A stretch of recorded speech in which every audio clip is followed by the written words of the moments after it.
नमस्कार दोस्तों, ये video editorial compilation for mains का पार्ट है। आप प्लेलिस्ट में जाके एडिटोरियल की वीडियोस पेपर वाइज और टॉपिक वाइज देख सकते हो।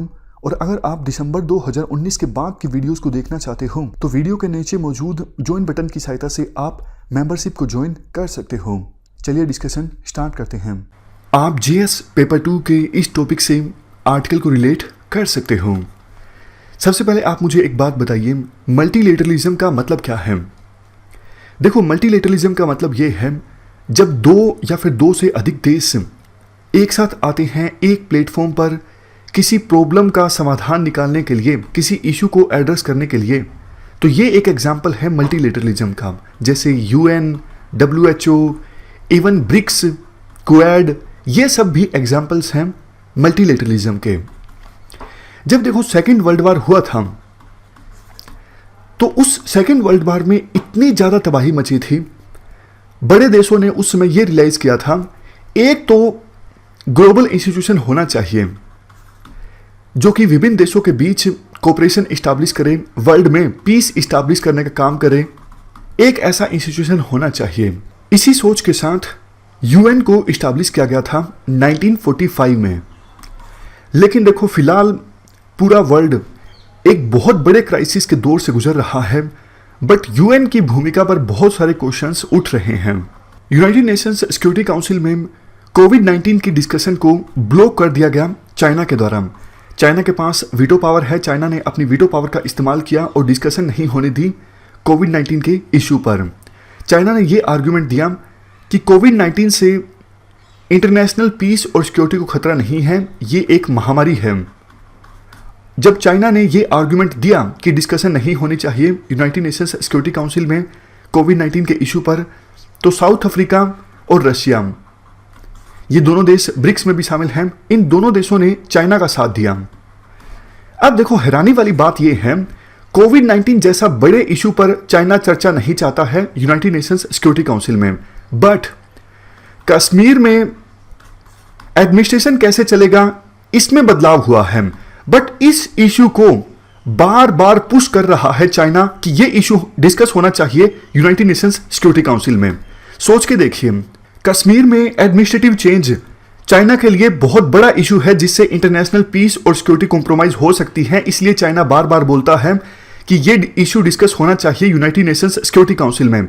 लेकिन तुम्हारी गलती की वजह से पूरा वर्ल्ड अभी सफर कर रहा है, बट उस इशू को आप डिस्कस ही नहीं करना चाहते यूनाइटेड नेशंस सिक्योरिटी काउंसिल में, जबकि उससे पूरा वर्ल्ड सफर कर रहा है।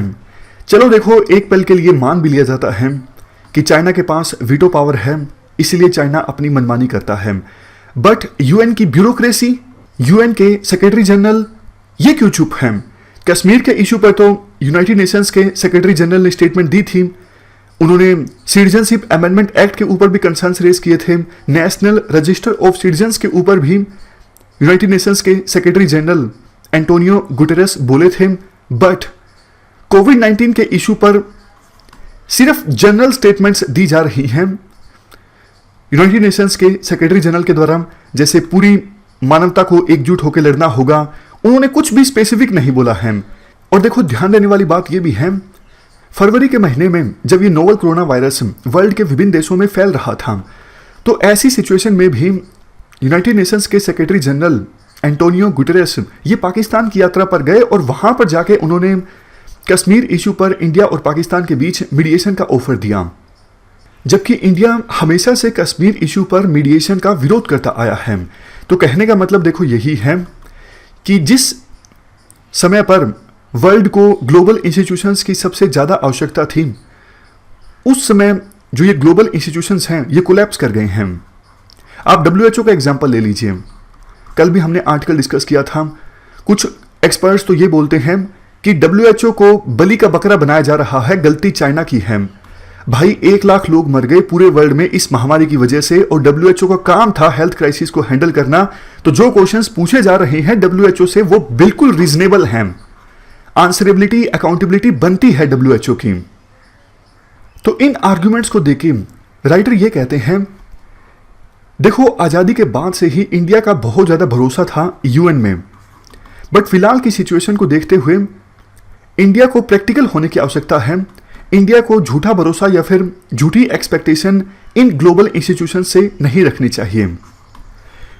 इसके बाद राइटर के द्वारा यह कहा जाता है, देखो कोल्ड वार के समाप्त होने के बाद 1990 में जब कोल्ड वार समाप्त हुआ, इंडिया नई 2 इनोवेशन लेके आया अपनी फॉरेन पॉलिसी में। एक तो ब्रिक्स और दूसरा क्वाड। ब्रिक्स में 5 देश शामिल हैं, आपको पता है, Brazil, India, China, south Africa और रशिया। और क्वाड में 4 देश शामिल हैं, ऑस्ट्रेलिया, यूएस, जापान और इंडिया। एक क्वाड प्लस भी है। क्वाड प्लस में क्वाड के 4 देशों के अलावा 3-4 और देश हैं, साउथ कोरिया, वियतनाम, न्यूजीलैंड। समझ गए? क्वाड प्लस में ये 3 देश और भी हैं, साउथ कोरिया, वियतनाम, न्यूजीलैंड, ये प्लस का काम करते हैं। तो ये 2 इनोवेशन इंडिया की फॉरेन पॉलिसी में आई कोल्ड वार के समाप्त होने के बाद। कुछ एक्सपर्ट्स ये बोलते हैं कि इन दोनों ग्रुप्स में कॉन्ट्राडिक्शन है। या तो देखो इंडिया ज्यादा ब्रिक्स पे फोकस कर सकता है, और अगर इंडिया ब्रिक्स पे ज्यादा फोकस करता है तो क्वाड की आवश्यकता ही नहीं है। कुछ लोगों ने तो क्वेश्चंस भी उठाए थे, क्या इंडिया यूएसए के ज्यादा करीब जा रहा है क्वाड में शामिल होकर, क्वाड में पार्टिसिपेट करके? तो राइटर एक्सप्लेन करने की कोशिश करते हैं ऐसा क्यों है, मतलब क्वाड पर इंडिया ने फोकस क्यों किया, क्वाड में पार्टिसिपेट करने का निर्णय क्यों लिया। यह समझने से पहले हम यह समझते हैं ब्रिक्स का निर्माण क्यों हुआ था, मतलब ब्रिक्स में इंडिया ने पार्टिसिपेट क्यों किया। देखो बात है 1990s की। 1990s में क्या था, यूएसएसआर तो खत्म हो चुका था और यूएसएसआर से हमारी जबरदस्त दोस्ती थी। 1971 में हमने इनके साथ फ्रेंडशिप ट्रीटी भी साइन की थी। तो यूएसए एकमात्र सुपर पावर बन गया था 90s में। यूएसएसआर के समाप्त होने के बाद यूएसए अपनी मनमानी कर रहा था, US dominated world order emerge हो रहा था, और यूएसए के साथ इंडिया के रिलेशंस हमेशा से अच्छे नहीं थे। कोल्ड वार के दौरान भी यूएसए हम पर आरोप लगाता था कि आप नैम की बात बोलते हो, नॉन अलाइनमेंट की, लेकिन आप यूएसएसआर के ज्यादा करीब हो। उस समय यूएसए के रिश्ते पाकिस्तान के साथ ज्यादा अच्छे थे और इंडिया के साथ खराब थे। तो 90s में क्लिंटन की सरकार थी उस समय यूएसए में, और यूएसए बार बार ये बोलता था कि हम इंडिया के मिसाइल और न्यूक्लियर प्रोग्राम को बंद कर देंगे, मतलब हम नहीं चाहेंगे कि इंडिया न्यूक्लियर वेपन्स का निर्माण करे और मिसाइल का निर्माण करें, हम हर हाल में इंडिया को रोक कर रहेंगे। इवन कश्मीर के इशू पर भी यूएसए पाकिस्तान का साथ ज्यादा देता था।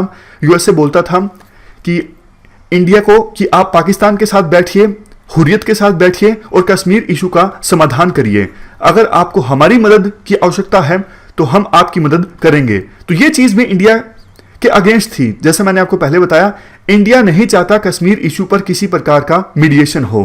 तो यूएसए का प्रशासन उस समय लगातार इंडिया पर दबाव बनाता जा रहा था।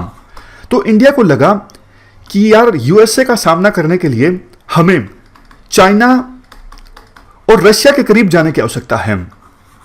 तो शुरुआत में जो ये ब्रिक्स है ना, शुरुआत में 3 देशों के बीच में कोऑपरेशन इमर्ज हुआ था, रशिया, चाइना और इंडिया। ये 3 देश चाहते थे कि हम मिलके यूएसए डोमिनेटेड वर्ल्ड ऑर्डर का विरोध करें। अब यूएसए उस समय बड़ी पावर था और ये देश ये थोड़ी छोटी पावर थे। तो इन्होंने सोचा कि हम 3 मिल जाएंगे तो यूएसए का सामना हम कर सकेंगे। लेकिन आज देखो हालात पूरी तरह से चेंज हो चुके हैं। उस समय यूएसए हमें रोक रहा था न्यूक्लियर वेपन्स का निर्माण करने से और कश्मीर इशू पर हमें प्रेशराइज कर रहा था। आज आप देखिए सिचुएशन क्या है। आज चाइना बार बार कश्मीर इशू को यूनाइटेड नेशंस सिक्योरिटी काउंसिल में ले जाने की कोशिश करता है। और इंडिया को बचाता कौन है? इंडिया को बचाते हैं यूएसए और फ्रांस। ये देश अपनी वीटो पावर का इस्तेमाल करते हैं और कश्मीर इशू को नहीं डिस्कस होने देते यूनाइटेड नेशंस सिक्योरिटी काउंसिल में। आप दूसरा पॉइंट देखिए, उस समय 90s में यूएसए हमें रोक रहा था न्यूक्लियर वेपन को बनाने में और मिसाइल प्रोग्राम को आगे ले जाने में, इसीलिए हम ब्रिक्स में शामिल हुए। बट आज चाइना नहीं चाहता कि इंडिया एनएसजी का मेंबर बने, जबकि यूएसए, फ्रांस ये देश चाहते हैं इंडिया एनएसजी का मेंबर बने। तो कहने का मतलब देखो यही है, जिस उद्देश्य के साथ इंडिया पहले ब्रिक्स पे फोकस कर रहा था वो उद्देश्य अब चेंज हो चुका है। पहले चाइना और रशिया के साथ हमारे इंटरेस्ट कन्वर्ज हो रहे थे, लेकिन आज चाइना हमारे पीछे पड़ा हुआ है और यूएसए, फ्रांस जैसे देशों के साथ हमारे जो इंटरेस्ट हैं वो कन्वर्ज हो रहे हैं। इसीलिए इंडिया ने क्वाड में शामिल होने का निर्णय लिया, जिसमें 4 देश हैं, यूएसए, जापान, ऑस्ट्रेलिया और इंडिया। आप देख लीजिए कोविड-19 की महामारी में ब्रिक्स बिल्कुल इनएक्टिव है। ब्रिक्स की कोई मीटिंग ही नहीं ऑर्गेनाइज हुई, किसी प्रकार का कोई कोऑपरेशन ब्रिक्स कंट्रीज के बीच नहीं देखने को मिल रहा है। जबकि क्वाड के जो मेंबर कंट्रीज हैं उनके साथ इंडिया की कंसल्टेशन लगातार हो रही है। कल भी जापान के प्रधानमंत्री शिंजो आबे के साथ प्रधानमंत्री मोदी ने फोन पे बात की।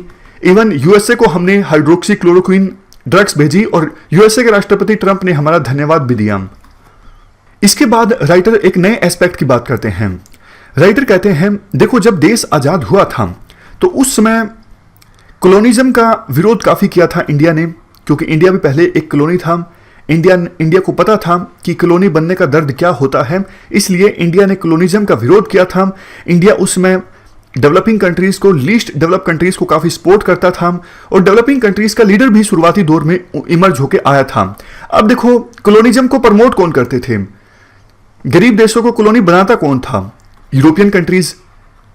तो यूरोपियन कंट्रीज का काफी विरोध किया जाता था इंडिया के द्वारा आजादी के बाद के सालों में।